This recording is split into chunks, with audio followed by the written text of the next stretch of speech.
Bellezas ninfas celestiales, el día de hoy tenemos un capítulo fuerte donde la emperatriz viuda maldijo al antiguo emperador y todo por haberle hecho cosas cuando ella solamente era una niña. Alerta de contenido, lo que veremos hoy tiene que ver con el capítulo 8 de la temporada 2 de los diarios de la boticaria. Sin embargo, se mencionan temas donde un adulto gusta de menores. Si estos temas son sensibles para ti, favor de detener el video. Bienvenidos a los diarios de N. Recuerda dar like y suscribirte. ¡Comencemos!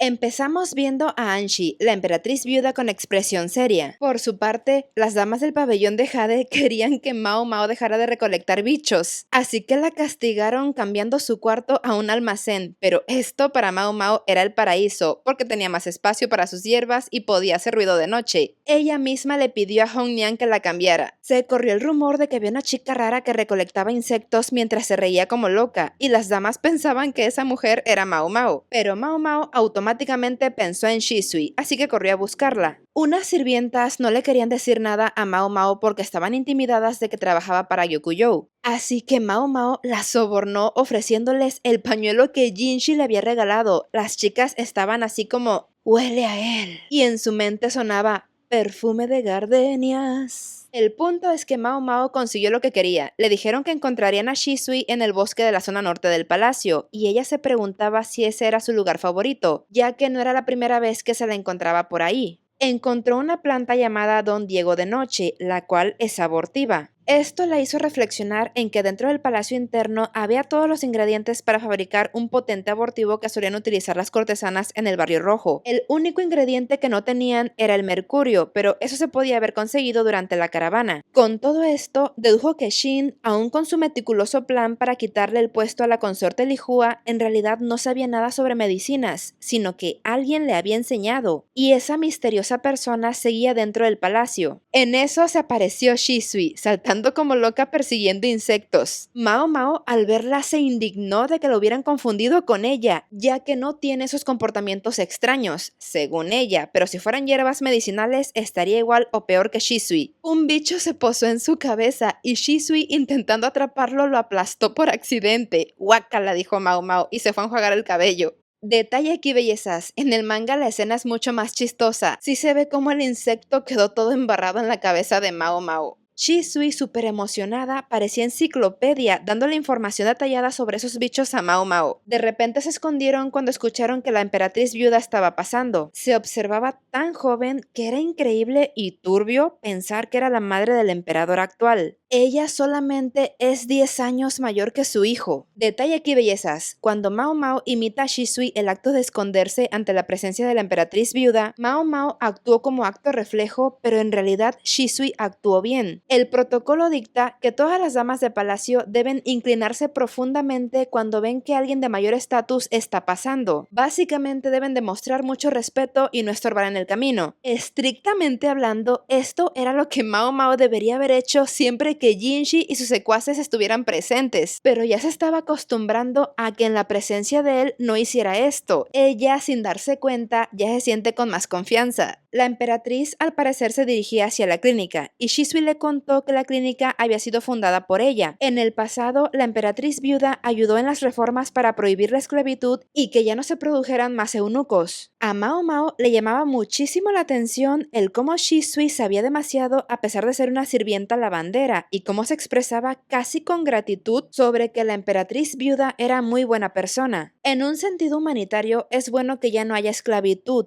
pero hay otras formas donde esto sigue existiendo. Está el caso de las cortesanas, que aunque vender el cuerpo es algo legal, no dejan de ser esclavas. También está el caso de las hijas de campesinos, las cuales pueden ser vendidas por sus padres legalmente al palacio por mayor economía. A final de cuentas, todas acababan perdiendo su libertad de un modo u otro. Mao Mao se preguntaba si la visita de la emperatriz viuda a la clínica estaba relacionada con el caso de Shin del pabellón de cristal. En otro día pusieron a Mao Mao y al resto resto de damas a limpiar como si no hubiera mañana, porque venía de visita la emperatriz viuda al pabellón de Jade. Anshi, con una sola mirada, confirmó el embarazo de Yokuyou. Es igual o hasta más astuta que la propia consorte. De forma muy casual se dirige a Mao Mao diciéndole que sabe que Jinshi la había asignado ahí y que Suiren le habló muy bien de ella. Para variar, Suiren había sido su dama de compañía. Una vez más, la emperatriz viuda con una sola mirada le da a entender a Yokuyou que quiere privacidad. La consorte entiende y se retira con la excusa de ir a acostar a la princesa Lingli. De este modo, Anshi y Mao Mao por fin quedaron solitas, solamente con la dama de compañía de la emperatriz. Ella estaba interesada en que le ayudara a resolver un misterio porque había escuchado que era bastante talentosa, a lo que Mao Mao, de forma tajante, hace su descargo de responsabilidad, donde aclara que solo ofrece la información que tiene a la mano y si funciona, qué bueno, pero si no, ella nunca dio garantías de nada. Mao Mao tiende a minimizar el ingenio que tiene, siempre comparándose con su padre Luomen. A Angie esto no le importa y quiere que investigue si ella le puso una maldición al anterior emperador. Mao Mao se queda pensando en sus palabras, recordando todo lo que sabe sobre su antigua majestad. A él le llamaban el emperador tonto, la marioneta de la emperatriz, pero había un apodo que sobresalía de entre todos: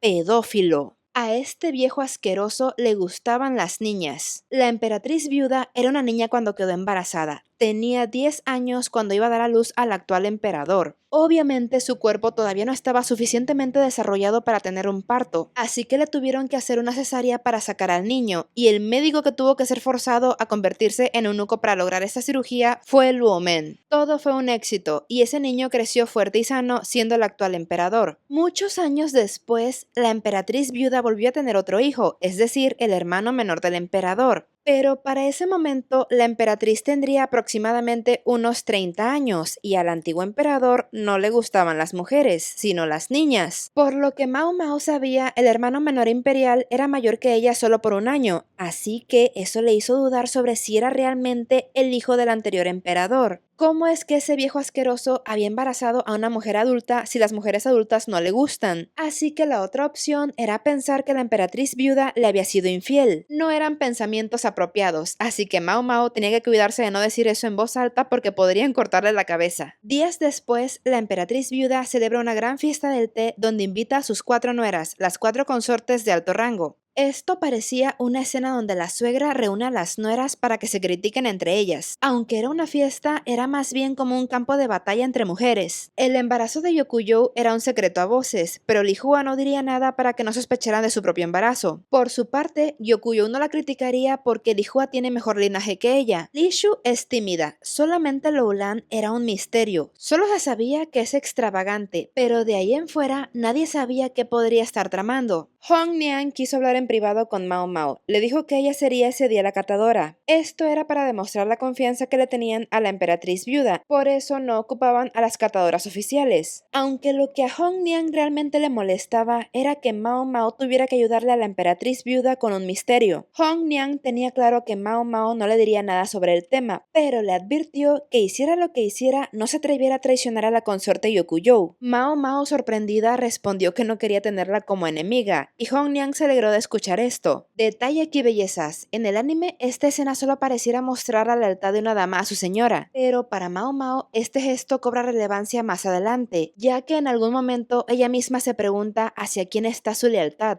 Después, Mao Mao se reúne con la dama principal de la emperatriz viuda, quien la guió por la zona que solía ser el palacio interior. Mao Mao pasa un dedo por la estructura, pero no encontró ni una sola mota de polvo. Todo estaba bien cuidado a pesar de que nadie vivía por ahí. Detalle extra, bellezas. Mao Mao es una persona bastante limpia, pero el entrenamiento que tuvo con Suiren, el tiempo que vivió en la humilde mansión de Jinshi, la dejó marcada. Suiren es bastante estricta, casi como la suegra que está buscando a la nuera perfecta, y gracias a ella, Mao Mao aprendió a ser más quisquillosa y exigente en estas cosas. Llegaron a un cuarto al que nadie podía entrar. Al abrir la puerta, Mao Mao percibió un olor particular. Estaba sucio y había pinceles tirados. La dama explicó que cuando reinaba el abuelo del actual emperador, ahí vivió una mujer que fue concubina de bajo rango, pero después se convirtió en la emperatriz regente. Su hijo, el anterior emperador, se crió y murió ahí también. Se movieron a otro cuarto para seguir conversando. Durante sus últimos años de vida, el anterior emperador y su madre pasaban mucho tiempo en esa habitación. maldición. Primero murió ella y poco después él, como si la siguiera hasta en la tumba. Ellos ya estaban viejitos, así que Mao Mao no entendía por qué la emperatriz viuda pensaba que había una maldición. La dura realidad es que Anshi durante muchos años le deseó la muerte al antiguo emperador, lo pedía todas las noches. En el manga y la novela esto último es más turbio, pues es ella quien deseaba desaparecer.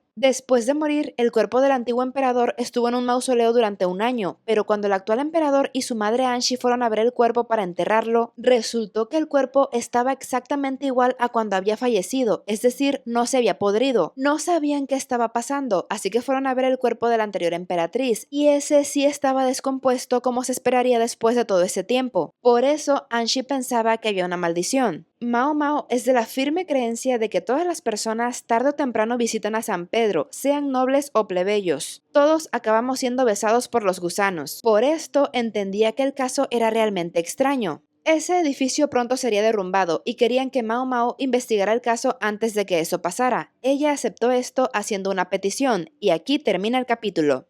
Como ven, bellezas, sentí muy feo por Anshi, todos los días deseando que el viejo se muriera, por todo el dolor y trauma causado. Me la imagino viviendo con mucho odio y tristeza en su corazón, deseando incluso su propia muerte. Fue abusada desde niña por un señor que tenía el poder absoluto del país, y conforme fue creciendo y dimensionando lo que había pasado, no podía hacerle nada. Y aunque él era un hombre patético, su madre era quien realmente mandaba, pero de igual modo, ella era cómplice de lo que su hijo hacía. Me pregunto cuántas veces Anshi pensó que no quería vivir. Qué triste por ella y todas las niñas que ese viejo tocó. Y también qué triste por Luomen, que tuvo que ser castrado para poder atender su parto. Ser un médico tan capacitado como para hacer una cesárea en esa época no era cualquier cosa, pero ese talento lo llevó a ser seleccionado para atender a la madre de la nación. Y qué turbio decirle a una niña de 10 años que ahora es la madre de la nación. A esa edad ninguna niña debería ser madre. ¡Ay no! ¡Qué coraje y asco me da ese viejo! Pero bueno, bellezas, díganme qué opinan ustedes en los comentarios. Los leo. Los capítulos los encuentran en la lista de reproducción Anime Boticaria, y en el resto de listas hay muchos videos interesantes que les pueden gustar. Si el video les gustó, denle like y compártanlo, así como la invitación a suscribirse a este canal y a seguirme en mis otras redes sociales. Muchas gracias por estar aquí y por todo su apoyo. Y bueno, bellezas ninfas celestiales, nos vemos en otro video. Sayonara.